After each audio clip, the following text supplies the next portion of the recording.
Hi hello. നല്ല അടിപൊളി ഒരു മുട്ട റോസ്റ്റ് ഉണ്ടാക്കിയാലോ?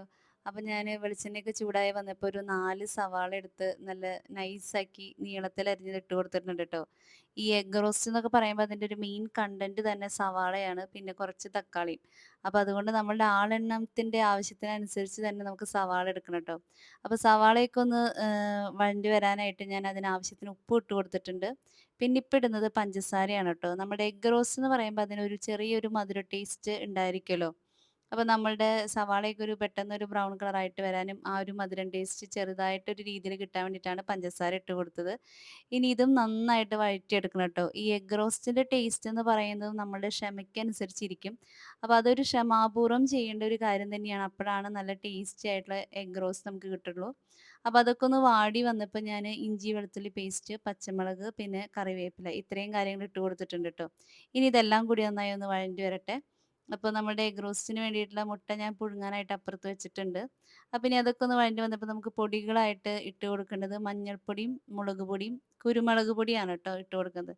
അപ്പോൾ ഈ കുരുമുളക് പൊടി ഇടുമ്പോൾ നമ്മളുടെ ഈ ഒരു എഗ് റോസ്റ്റിന് നല്ല കളറ് വരാനും പിന്നെ ആ ഒരു ചൊടിയായിട്ടുള്ള ഒരു എരിവ് നിൽക്കാനും കുരുമുളക് സഹായിക്കും. പിന്നെ ഇട്ടത് ഗരം മസാലയാണ്. ഇതിൽ ഞാൻ മല്ലിപ്പൊടി ഇടുന്നില്ല എന്നുള്ളതാണ് ട്ടോ. നമ്മൾ സാധാരണ ഏതൊരു കാര്യം ഇടുമ്പോഴും മുളക് പൊടി, മഞ്ഞൾപ്പൊടി, മല്ലിപ്പൊടി അതാണ് അതിൻ്റെ ഒരു ഓർഡർ. പക്ഷേ ഇതിൽ നമ്മൾ മഞ്ഞൾപ്പൊടിയും, മുളക് പൊടിയും, കുരുമുളക് പൊടിയും, ഗരം മസാലപ്പൊടിയും ഇത്രയാണ് ട്ടോ ചേർത്തത്. ഇനി ഇതെല്ലാം ചേർത്ത് നന്നായി വഴണ്ടി ഇങ്ങനൊരു കളറായി വരുമ്പോൾ ഒരു 2 തക്കാളി നീളൻ അരിഞ്ഞതായാലും മതി, ഇങ്ങനെ അരിഞ്ഞതായാലും കുഴപ്പമില്ല. എന്തായാലും വളരെ നൈസായിട്ട് അരിയാൻ നോക്കുക. അപ്പോൾ നമുക്കത് പെട്ടെന്ന് വഴണ്ടി കിട്ടാൻ എളുപ്പമുണ്ടായിരിക്കും.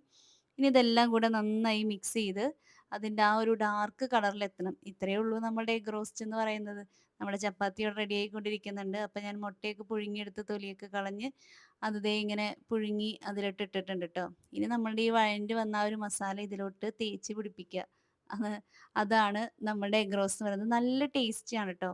പിന്നെ ഈ ഒരു കറി എന്ന് പറഞ്ഞാൽ ഞാൻ പറഞ്ഞല്ലോ ആളെണ്ണം കുറവുള്ള വീടുകളിലൊക്കെയാണ് ഇങ്ങനൊരു കറി നടപ്പിലാവുള്ളൂ. അതല്ല ഇനിയിപ്പോൾ ആൾക്കാര് കൂടുതലുള്ള വീടാണെങ്കില് നല്ല കട്ടിക്ക് കുറച്ച് നാളികേരപ്പാലും കൂടെ ഒഴിച്ച് കഴിഞ്ഞിട്ടുണ്ടെങ്കിൽ നല്ലൊരു മുട്ടക്കറി ആയിട്ട് ഇത് കഴിക്കാം. പക്ഷേ എന്തായാലും അതിനേക്കാൾ ടേസ്റ്റ് ഇങ്ങനെ എഗ് റോസ്റ്റ് ഈ ഒരു രീതിയിൽ കഴിക്കുമ്പോഴാണ് ട്ടോ. അപ്പോൾ ഇതെന്ന് പറഞ്ഞാല് നമുക്കൊരു കുറച്ച് ക്വാണ്ടിറ്റിയിൽ തന്നെ നമുക്ക് ചപ്പാത്തി കഴിക്കാൻ പറ്റൂട്ടോ. അതിനധികം കറിയുടെ ആവശ്യമൊന്നുമില്ല. കാരണം ആ ഗ്രേവി എന്ന് പറയുന്നത് അത്രയും ടേസ്റ്റാണ്. അത്രയും തിക്കാണ്. അപ്പോൾ നമ്മൾ വിചാരിക്കുന്ന ഈ ഒരു ക്വാണ്ടിറ്റിയിൽ തന്നെ നമുക്ക് 2, 3 ചപ്പാത്തിയൊക്കെ സുഖമായിട്ട് കഴിക്കാൻ പറ്റും. അപ്പോൾ അടുത്ത വീഡിയോയിൽ പെട്ടെന്ന് കാണാം. See you soon. Bye by.